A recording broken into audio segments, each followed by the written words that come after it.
आज हम लोग हरिवंश राय बच्चन पर बात कर रहे हैं, उनकी कविताओं पर बात करने वाले हैं। आप जानते ही हैं कि हरिवंश राय बच्चन मधुशाला के लिए बहुत ही जाने जाते हैं।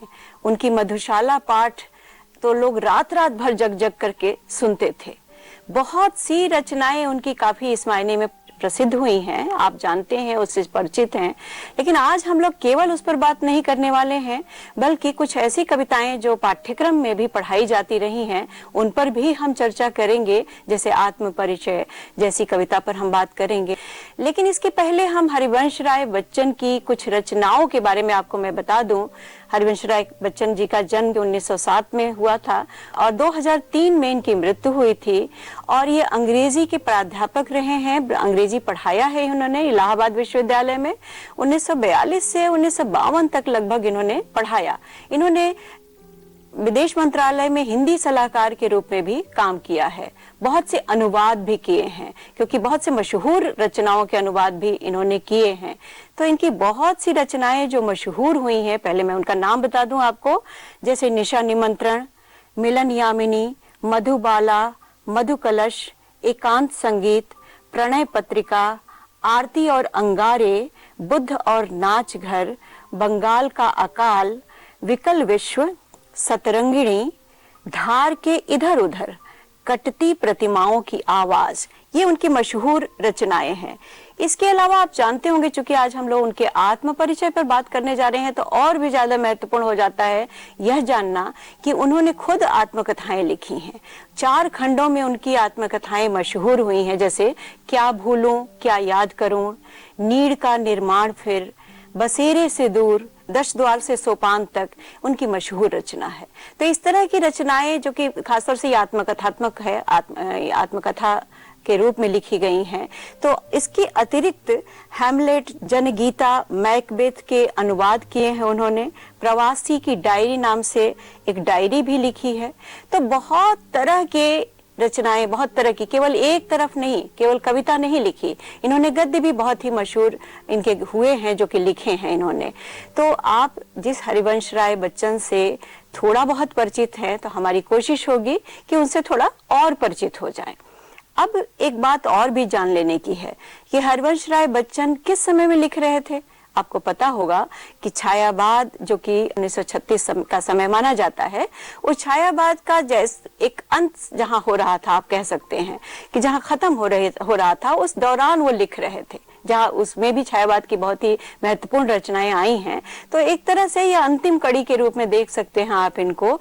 लेकिन ये भी एक महत्वपूर्ण बात है कि इनकी रचनाओं के कारण ही, क्योंकि इनकी रचनाओं में जो एक मस्ती दिखाई पड़ती है, एक हालावाद, एक जो मस्तमौलापन, जिसको आप कह सकते हैं सूफियाना मस्ती, जिसमें एक तरह का किसी भी चीज की परवाह नहीं, जो कुछ जैसा है उसको उस तरह से लेकर के चलना और अपने आप में एक मस्ती में दीवानापन से चले जाना। बल्कि हरिवंश राय बच्चन तो अपने को कहते भी हैं कि मुझे कोई कवि कहे तो कहे, लेकिन मैं तो अपने को दीवाना कहता हूँ। और हालावाद जैसी एक विशेषता इनकी कविता में जो दिखाई पड़ती है, उसका नाम ही हालावाद हो गया, जिससे बहुत से कवि जुड़े बाद में चलकर। जिंदगी का नाम यदि तुम दूसरा पूछो मुझे, संबंध कहते कुछ नहीं संकोच होगा, किंतु मैं पूछूं कि 100 संबंध रखकर है कहीं कोई नहीं जिसने किया महसूस, वो बिल्कुल अकेला है कहीं पर, जिस कहीं में पूर्णतः सन्निहित है व्यक्तित्व अस्तित्व उसका।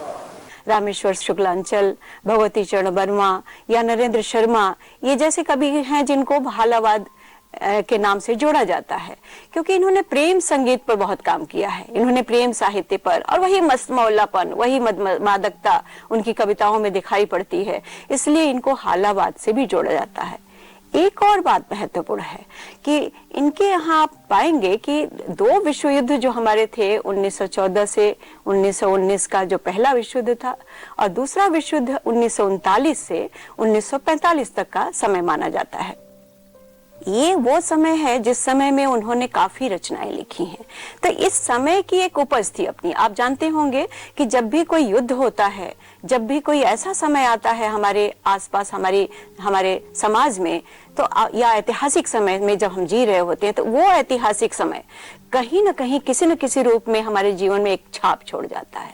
तो ये विश्व युद्ध भी कहीं न कहीं कुछ छाप छोड़ गए थे। इससे उपज जो हुई थी एक तरह का कह सकते हैं कि अनिश्चितता भी कह सकते हैं। इससे उपज जो एक हुई थी कि पूरे के पूरे विश्व में एक नए निर्माण की स्थिति बन रही थी। तो वो नए निर्माण की स्थिति और वह अनिश्चितता दोनों ही इनकी कविताओं में खूब दिखाई पड़ता है, क्योंकि वो आया है।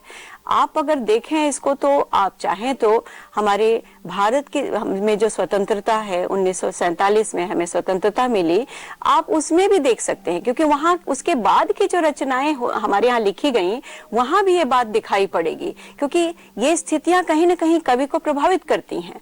और जो प्रभावित करती हैं वो ये कम से कम ये जोर इशारा करती हैं कि अब क्या होगा, अब किस तरह की बात होगी, अब किस तरह का स्थायित्व आएगा, किस तरह का समाज बनेगा, किस तरह की संस्कृति होगी, किस तरह का साहित्य होगा, किस तरह के लोग होंगे, किस तरह की जरूरतें होंगी और उनकी जरूरतों के लिए हमें किन किन उपायों को करना होगा। ये सारी चीज कहीं ना कहीं हमारे लेखन के दायरे में आती है।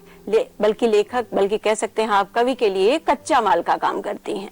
ये कच्चा माल है जिसे वो इस्तेमाल करता है और अपनी रचनाओं में उसको इस्तेमाल करते हुए लिखता है।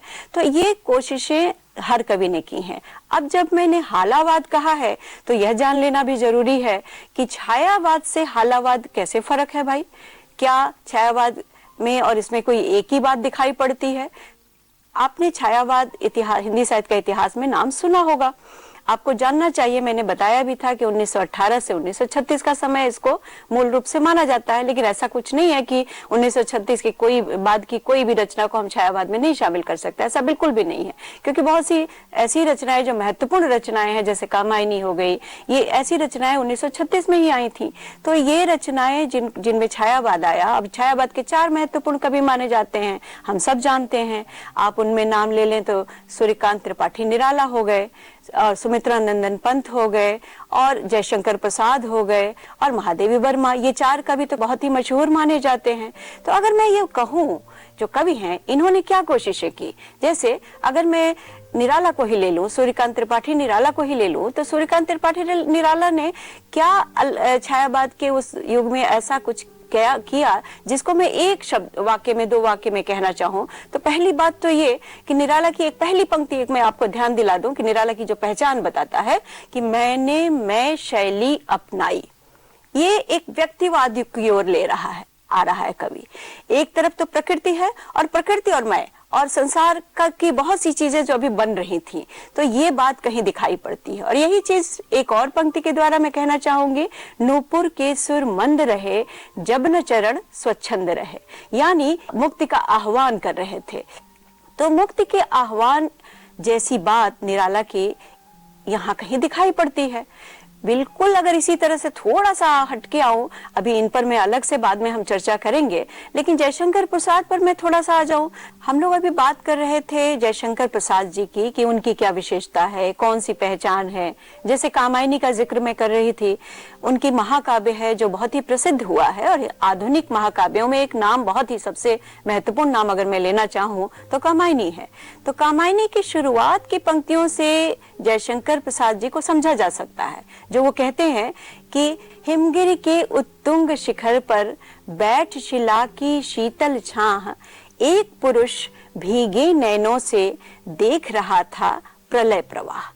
आप शुरुआत ही समझ गए होंगे कि यहाँ नव निर्माण की बात की जा रही है, एक अलग तरह की रचना की, संरचना की बात की जा रही है, दुनिया को बनाने की बात की जा रही है। वह व्यक्ति बैठा हुआ देख रहा है, प्रलय हो रहा है, और प्रलय के बाद वह निराश सिर्फ नहीं है, एक निराशा और आशा का द्वंद्व भी है। कहीं उसमें दिखाई पड़ रहा है कि जैसे वो दुनिया को फिर से रचना चाह रहा हो, दुनिया को फिर से बनाना चाह रहा हो, और इसके लिए वो पूरी कविता, आप आगे अगर वो पूरी किताब को आप पढ़ेंगे तो आप पाएंगे कि उसमें बहुत सा एक ऐसा दर्शन दिखाई पड़ता है, जीवन दर्शन जिसको हम कह सकते हैं, वो आपको दिखाई पड़ेगा।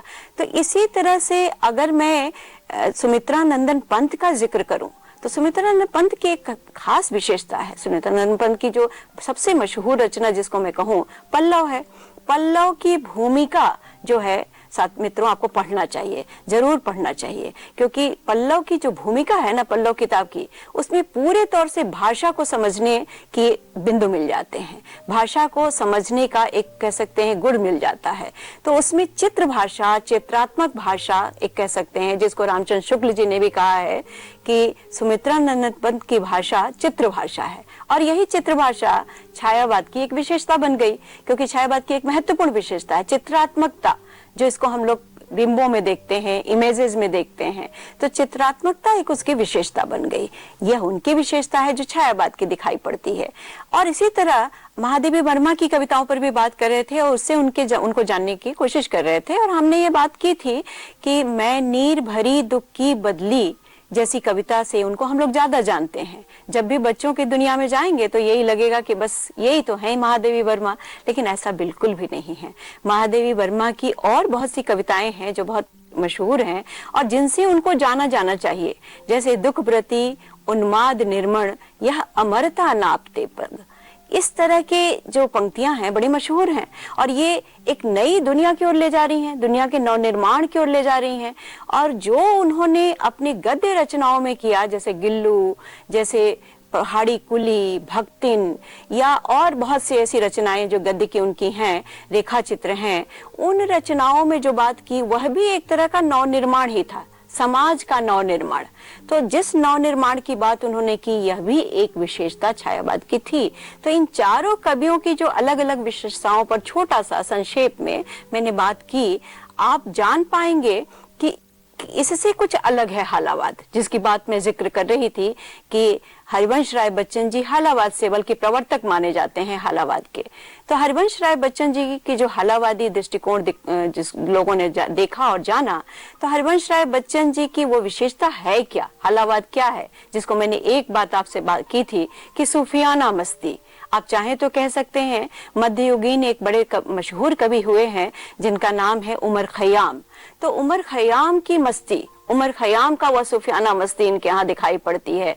और जहाँ एक तरह से बेख्याली जिसको कहते हैं, जहाँ जो कुछ है और भूल जाना, सुख है तो उसको भी भूल जाना, दुख है तो उसको भी भूल जाना, इन सारी चीजों को भूल करके एक बेख्याली में जीना, यह बात यहाँ पर दिखाई पड़ती है। एक बात और महत्वपूर्ण है कि अगर हरिवंश राय बच्चन जी को हम जानना चाहते हैं तो बाद की उनकी जो कविताएं हैं, जैसे युगबोध संबंधी कविताएं उनकी जो हैं, जैसे धार के इधर उधर या बुद्ध और नाचगर, या फिर इस तरह की एक कविता है विकल विश्व, तो इस तरह की रचनाओं को भी अभी जानना बाकी है। क्योंकि हमने उनके हालावाद को जाना, हमने उनकी मधुशाला को जाना और वह सूफियाना मस्ती को जाना, लेकिन उनका दुनिया के प्रति क्या नजरिया था यह देखना अभी बाकी है। और हम उम्मीद करते हैं कि आप जैसे लोग इसको जरूर देखेंगे और जानने की कोशिश करेंगे। जो उन्होंने बाद में चलकर कविताएं लिखी, बाद में लिखकर रचनाएं लिखी, वो युगबोध संबंधी कविताएं, जिसको युग को जानना, जिन बंगाल का अकाल जैसे है, तो इस तरह की कविता रचनाएं जो हैं इनका अभी मूल्यांकन बाकी है और ये मूल्यांकन हम लोग आगे चल करके जरूर करेंगे। जी।